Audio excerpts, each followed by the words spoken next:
Chris Getz has shaken up the scouting staff, and the team's prospect rankings have also been shuffled. Let's discuss this with my guest next on Locked On White Sox.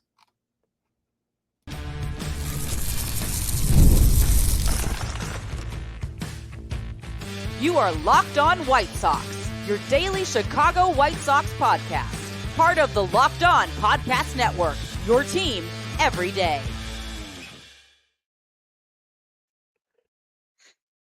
Hello, I'm your host, Todd Welter, a lifelong Sox fan and the site expert of Southside Showdown, part of the Fansided Network. You can check out my written content at SouthsideShowdown.com, and also I've covered Major League Baseball for outlets such as the Associated Press. And thanks for making Locked On White Sox your first listen every day. We are free and available wherever you get your podcasts and on YouTube, part of the Locked On Podcast Network, your team every day. Make sure to hit the like button on today's episode and subscribe to the YouTube channel at Locked On White Sox if you've not done so already.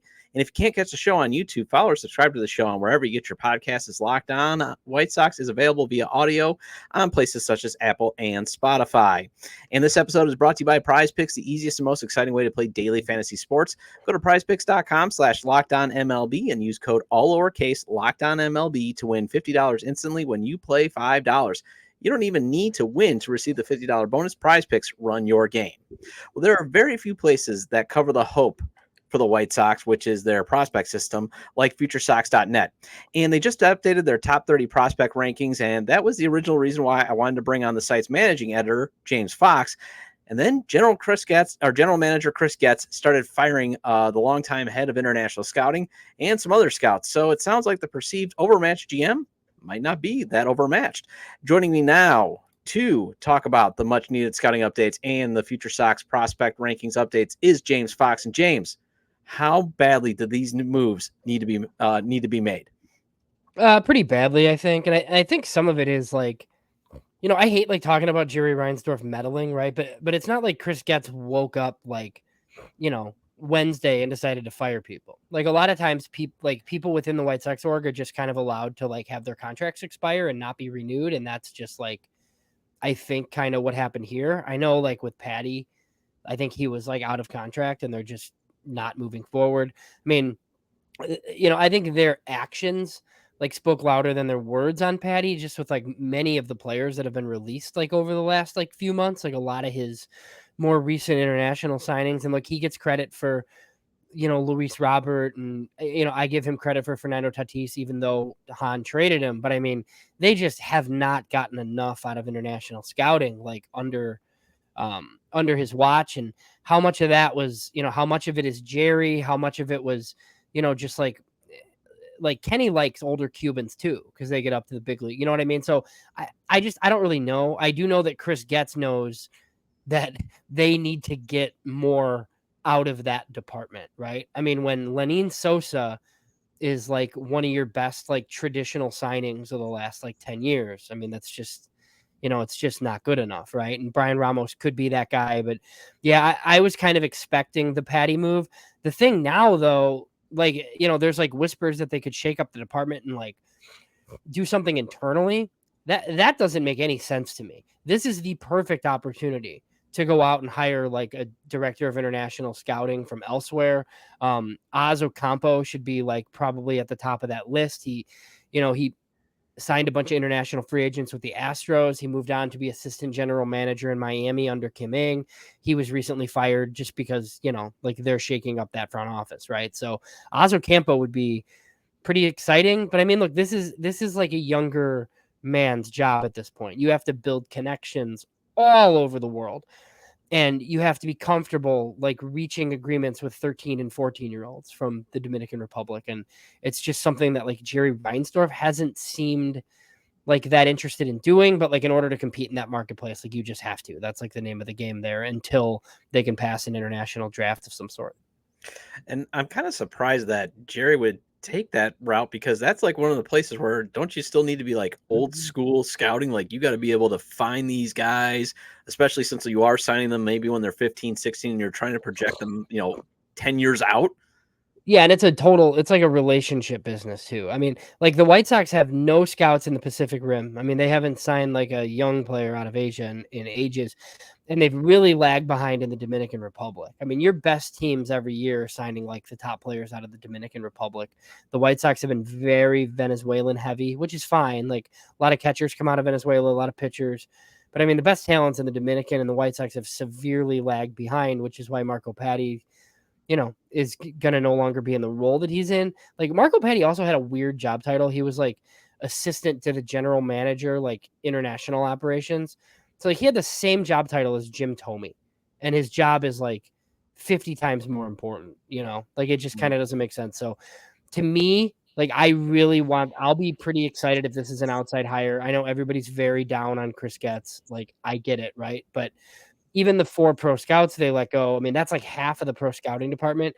If you hate the players that Chris Getz has acquired, then you should be happy that pro scouts are being fired because those are the guys making those recommendations.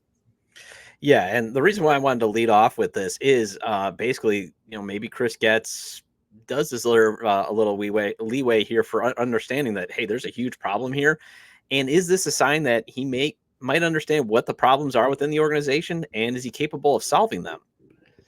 I think he's identified the problems. I think that's fair. Now, does he hire the right people? I don't know. I mean, the Brian Bannister hire looks great. I mean, whatever. Like he hired a contract guy out of Kansas City. Josh Barfield seems fine, but like, we don't really know like who's good or what any of these people are doing. He hasn't been given the opportunity to spend money.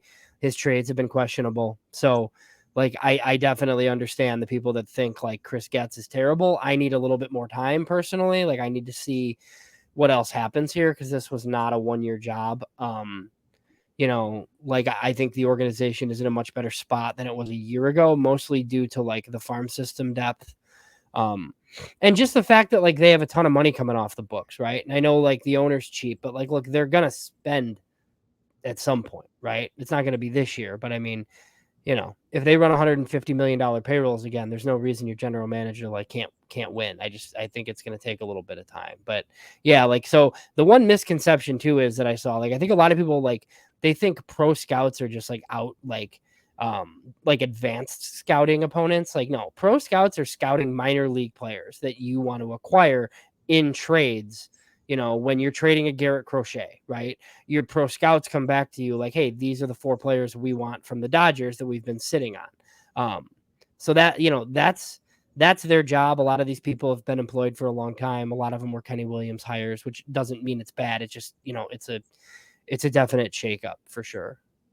Okay, I want to circle back because how you pointed out the international scouting is just the international market is a huge way to acquire talent, especially to make up for your misses in the draft. So how do you think the Sox should go about fixing their international scouting issues? Well, I think one big thing, like, and it seems like it's going to happen, like they need a brand new facility in the Dominican. That's huge. Their facilities are lagging behind. So, I mean, look, like one thing I would do that I don't think Jerry Reinsdorf will ever do is like, I would have 2 Dominican Summer League teams, because there's roster caps on minor league players now, but there's not in the DSL. So it's only stateside players. So there's like no reason to not have 2 teams, like a lot of teams do. But like then you'd have to sign 50 players every January, which, they should have no issue doing. The other thing is like they have to get into the Dominican market. They don't have to sign $5 and $6 million players. They don't need like the best guy in the class every year like the Padres, but they better be making like $1 million to $2 million signings on teenagers and get away from the overage Cubans. It has not worked. And like occasionally if you want to land a guy, like, their top signing for January 2025 is Alejandro Cruz, $2 million, 17-year-old Cuban. Now at least he's 17 and not 22, right? But and that's the one thing too, Todd, is that like those, like January 2025, like those deals are done. And in all reality, like the deals are done for 2026 too. So if you're bringing in like somebody from the outside, this is something that's like a long-term thing that can help. It's not like you can just like steal players away like this January and sign them, because guys have had agreements for a long time already. Yeah, this isn't like college recruiting. And the thing that I would like to see them do, as you said, get into the Dominican more.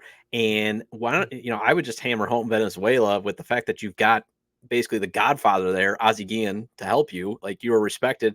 And I get the Cuban, because you go back to Minnie Minoso, but you're right. They keep focusing on these older guys that it's like they're grown men. Okay. And if they're not ready to help you right away, I wouldn't even touch them. So you're right. Go with those 17-year-old Cubans. Otherwise, I would just be pounding, especially with the limited resources that the owner's going to give you. I'd pound Dominican and Venezuela, and just go from there. But let's get into Future Sox's updated top 30 prospect list with James after the break. Next on Locked On White Sox.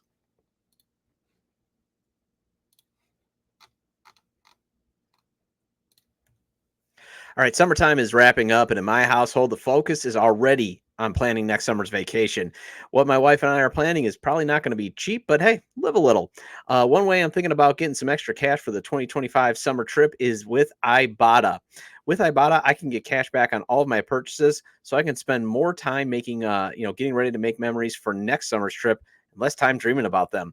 Ibata is a free app that lets you earn cash back every time you shop, earn on hundreds of items from groceries to beauty supplies, even toys, so you can make sure you're beating inflation no matter what you're purchasing.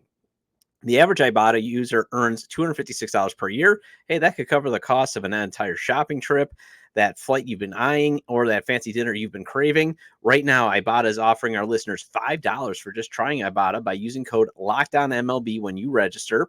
Just go to the App Store or Google Play Store and download the free Ibotta app to start earning cash back and use code LOCKEDONMLB. That's IBOTTA in the Google Play or App Store and use code LOCKEDONMLB.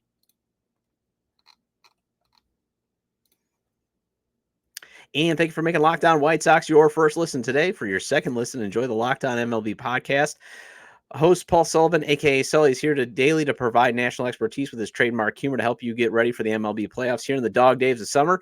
Prepare for the Fall Classic with Sully, who has it all covered every single day on Locked On MLB, available on YouTube or wherever you get your podcast. Part of the Locked On Podcast Network, your team every day. And the White Sox start a 3-game road series with the Boston Red Sox tonight. The first pitch is at 6:10 p.m. Central Standard Time. Catch every pitch of the White Sox hometown broadcast with SiriusXM on the SXM app. Search White Sox. And welcome back into Locked On White Sox. I am your host, Todd Welter. Again, make sure to hit that like button on today's episode and subscribe to the YouTube channel at Locked On White Sox if you've not done so already. And if you can't catch the show on YouTube, follow or subscribe to the show on wherever you get your podcasts, as Locked On White Sox is available via audio on places such as Apple and Spotify. And with me is James Fox, the managing editor of FutureSox.net, also podcast host of the Future Sox, the very excellent show. And James, please tell us where we can find all the excellent content you and your contributors put out. Yeah, just at FutureSox.net. If you go to .com, it'll redirect you there. So all of our podcasts are there. We do have our YouTube channel at Future Sox as well. So that's where just like all of the podcasts are. Like I said, one of the best places to get all the news on basically what is the hope of this franchise is at Future Sox. So the updated rankings you have out has Noah Schultz as the number 1 prospect. Colson Montgomery is down to number 2. How much of Colson's struggles at AAA played a role in that drop of the top spot, and how much has Noah's great season at AA moved him up? Yeah, probably the latter more, I think. Like Noah Schultz is, I think, the best pitching prospect in baseball right now. Definitely the best left-handed pitching prospect in baseball. The big thing for him was innings. He's going to get to about 95 on the season, which kind of gives him the opportunity to throw 130 or 140 next year, you would think, with half of that in Chicago, I would imagine. Just because, the way you got to think about it is he's in Birmingham right now. If they send him to Charlotte and he does the same thing in Charlotte that he's done, what are we doing? Right. There's no reason for him to stay in Charlotte. So while I do expect the White Sox to be very bad again in 2025 and very young, and I don't expect a bunch of money spent, I would expect Noah Schultz at this point, just because it doesn't make any sense to have him keep pitching minor league baseball games. And then Colson Montgomery has had kind of a hot week. Hopefully he can finish strong. There's been real struggles in Charlotte, but it's the only time he's struggled. He's 22, still young for the level. There's been some debate as to whether he should have moved to Charlotte as quickly as he has. The strikeout rate is up, but he's still walking. He's still hitting for power. The White Sox are going to play him at shortstop. So, I still think he's a big part of what the White Sox do next year. We just had Jim Callis on our podcast. And the way he looks at it is maybe the ceiling is no longer superstar, it's all-star. But the way I've kind of looked at this with Colson is the position is really important. If he's a shortstop and he hits 250 with 25 bombs a year, that's a really good big leaguer. if he's a third baseman, that changes the profile quite a bit. So I think like him sticking at short's like pretty important right now. Yeah, and I mean, I had Ozzie Guillen Jr. on a couple days ago, and he even said like, they need some just players that can actually play at the major league level. So even if it is a 250, 260, 270 guy, great. They need, guys regularly in the lineup that hopefully then turn out to be maybe 2 or 3 F4 players. And then hopefully you get, continual superstar players that are obviously high above that. But if Colson even reaches, that type of production, that, is still not a bad baseball player. Who is the biggest riser on your list? The biggest riser, I believe, is Mason Adams, all the way up to maybe 8 or so. I would have to look here, like while we're talking, which is He was fine. at 8. I looked at Yeah, it. yeah. So he was previously he was 28. So he went from 28 to 8. He look like Mason's been pretty good. We underranked him in the preseason, and like full disclosure, like the way that I do this list, like 6 of us do our own lists, and then say like Noah Schultz is first, he gets 30 points then from each of us for a total of 180 and so on. So then that's how I do it.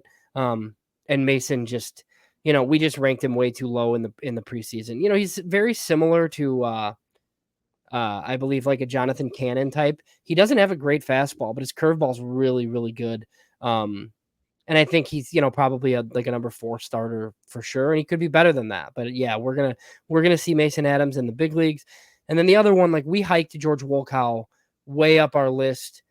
We were glad MLB Pipeline did similar. Baseball America has not, and some other outlets have really looked at like the flaws to George Wolkow, right? Like the 40% K rate and all. Like I get all that stuff, but this kid is an 18-year-old that should have graduated from Downers Grove North in May, and he's in Kannapolis, like doing what he's doing. I think it's impressive. And I've said this on a few shows, like as long as I'm going to like have a huge say in our process, I'm always going to rank for ceiling. And he's like the highest ceiling bat in the system, definitely other than Colson and Caro. And he might be the highest ceiling bat, like in general. So once I got around to it, there was no way I could rank guys like, like Jacob Gonzalez or Kai Bush, like ahead of a George Wolkow. It just like didn't really make any sense to me. So, who fell the most? Jake Eater fell quite a bit. It's been a rough season for Eater. And look, I think one of the interesting things is like Brian Bannister went into Birmingham and kind of talked a lot about how like they made like some adjustments with Eater and they thought that he was like really going to take off. And then he's been kind of like terrible ever since then. So I guess he's 15 still on our list. But I think he's fallen into the 20s, like some other places. The other one, Jacob Gonzalez, fell 7 spots. We had him at 7. He's down to 14. Jacob Gonzalez just has not impacted the baseball. I think he can play shortstop, but it's just they need more out of a top 15 pick. So I'm kind of just like curious going forward, like if they can unlock more power somehow. And then another guy that kind of fell, Nick Nastrini, fell from 5 to 13. He's really struggled this year, obviously, but his last 4 starts in Charlotte, or with Charlotte before the Orioles start, he really did start to like figure some things out, I think. So he's kind of back on that upward trajectory. I would imagine he'll start for the White Sox like down the stretch here. There's no reason to not give him more starts at this point.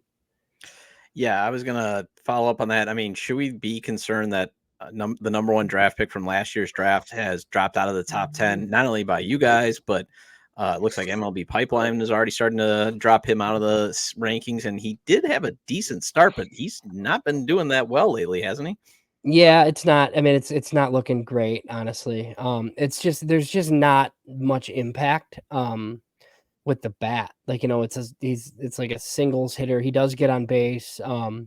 So yeah, I mean, it's not great. And the rest of that class has the ability to be very promising with a Grant Taylor who, was their 2nd round pick who's scheduled to go pitch in the AFL. Jim Callis told us Grant Taylor might be the best pitcher in the AFL. So we're going to hear a ton about Grant Taylor because he was great when he came back this year. He had 33 Ks and 2 walks and like 18 innings for Kannapolis coming back from Tommy John.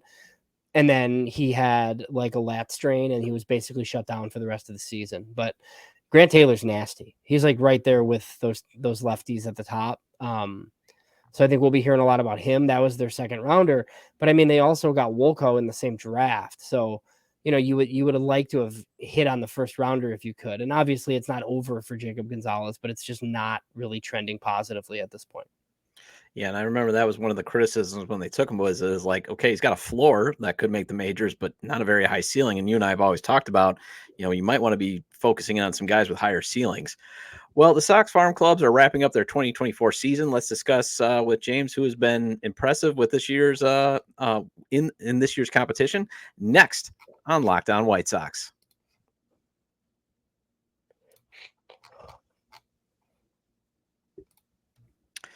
Hey, PrizePicks is America's #1 daily fantasy sports app with over 5 million active members. PrizePicks is the easiest and most exciting way to play daily fantasy sports. And unlike other apps on PrizePicks, it's just you against the numbers.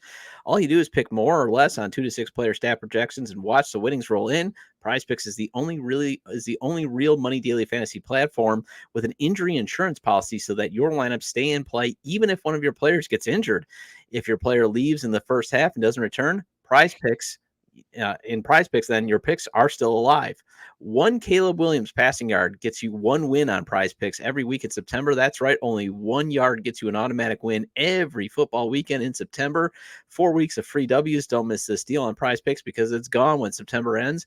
And if you're also ready for bear season, I know I am, PrizePicks has some good more or less to select from regarding Rome Odunze at 41.5 receiving yards, Cole Kmet at 23.5 yards, and 2.5 reception yards. So download the PrizePicks app today and use code LOCKEDONMLB and get $50 off, or get $50 instantly when you play $5. That's code LOCKEDONMLB on PrizePicks to get $50 instantly when you play $5. You don't even need to win to receive the $50 bonus. It's guaranteed. PrizePicks, run your game.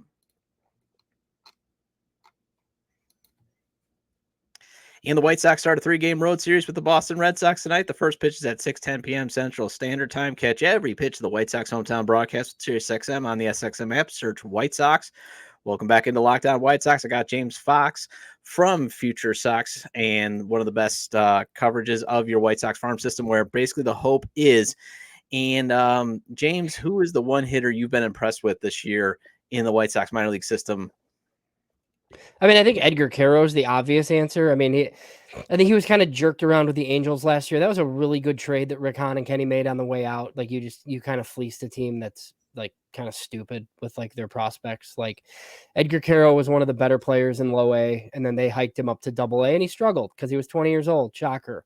The White Sox got him in a deal, and now, he's a lock top 100 prospect. He's probably the White Sox catcher in 2025. So, he's done it from both sides of the plate. He did it at Birmingham. He's doing it at Charlotte. So he's been pretty impressive. I mean, Brooks Baldwin, I think, had a really good minor league season. We're seeing him in the big leagues. I mean, it's a dumpster fire, like I get, you could, talk about the positives, but he's struggled a little bit, but if you get a utility guy out of the 12th round, I mean, I think that's pretty positive.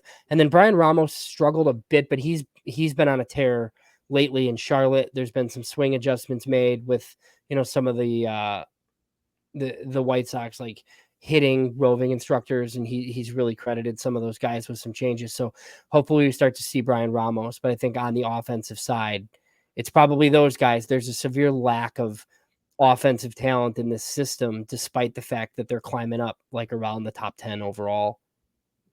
Yeah, and I want to get back really quick, though, to George Wolko. I mean, what I love about him is I think he's going to be an absolute stud. And what I love about him, too, is we got a very simple data point to know how he's getting better. It's cutting down on the strikeouts, correct? Yeah. And a lot of the and I think like a lot of people have ignored like his first week where it was like nuts. It was like he struck out 22 times in like 32 plate appearances or something. And since then, look, it's still over 30%, right? But it's not 40%. So I think you look at his strikeout rate and it's like, 40%, he stinks. But it's like that lacks context. Like how many 18-year-olds are doing what he's doing, like in low A? Not many, right? And he has premium power. The defense has been good. He is walking too. So yeah, I mean, the issue is strikeouts. He's going to have to cut down on them. He's probably, he's going to be a Joey Gallo type player. Like if he hits, like he's always going to strike out a lot. You just have to make it so you can like get to your power in games, for him to be something. But yeah, he's pretty interesting, and he's super, super young still. Yeah. So I know you talked about Mason Adams. I know you talked about Grant Taylor and Noah Schultz. What about at pitcher? Who's impressed you the most this year? Since we've Well, got so all the I've data now. yeah, so obviously like Higgins Smith like just started, right? But that dude's nasty. Like the White Sox have the two best lefty starters in the minors. So with Higgins Smith and Noah Schultz. So that's fun. We're not going to see much more of Higgins Smith.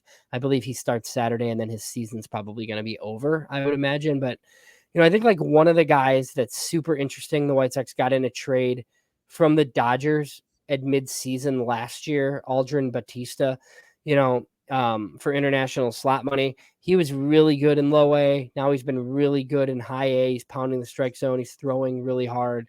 He's super young. He's like 19, 20-ish.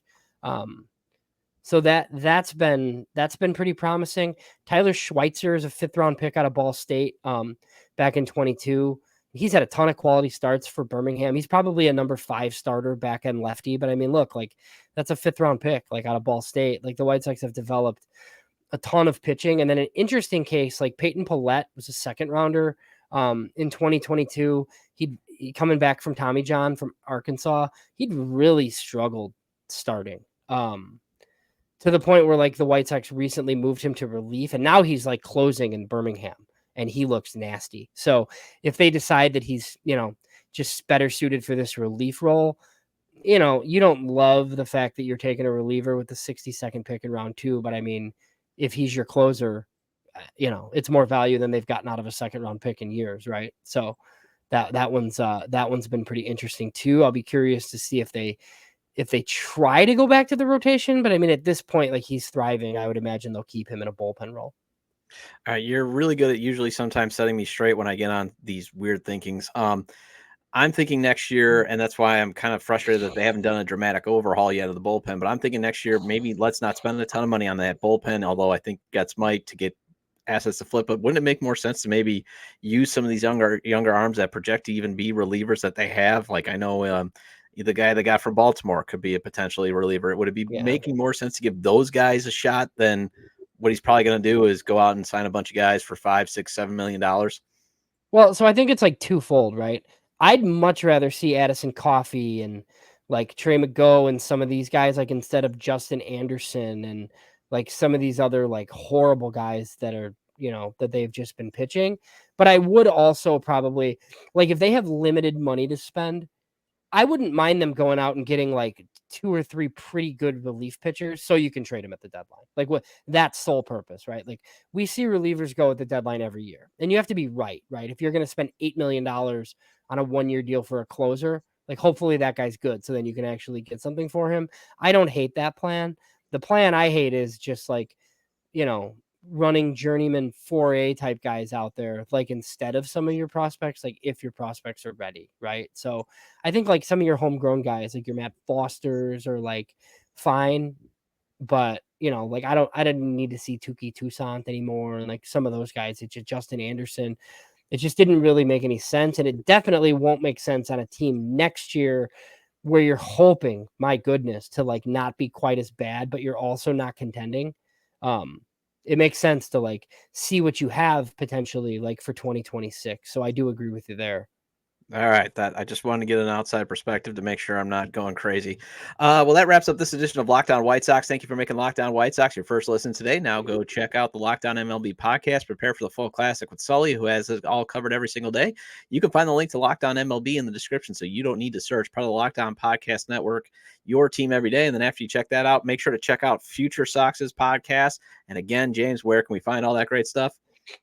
You can go to the website at futuresox.net. And then on Twitter, obviously, too, Future Sox. You can go to our YouTube page. Ian Eskridge is my podcast partner. He posts a bunch of pitching and hitting videos there. So, if you want like Noah Schultz starts, right, he's got like the whole start like posted on our YouTube page. So, and he does that weekly. Yeah, I've never seen a man watch so much minor league baseball than him, but Yeah. he's great at doing that. And I'll be back on Monday to discuss if the Sox somehow won a series or not in Boston. Feel free to leave comments about today's discussion with James Fox of Future Sox. You can leave them at the episode page on YouTube, X, formerly Twitter, at Todd J. Dub or at Locked On Sox, or you can email me at lockedonwhitesox@gmail.com. Have a great day. I'll see you Monday.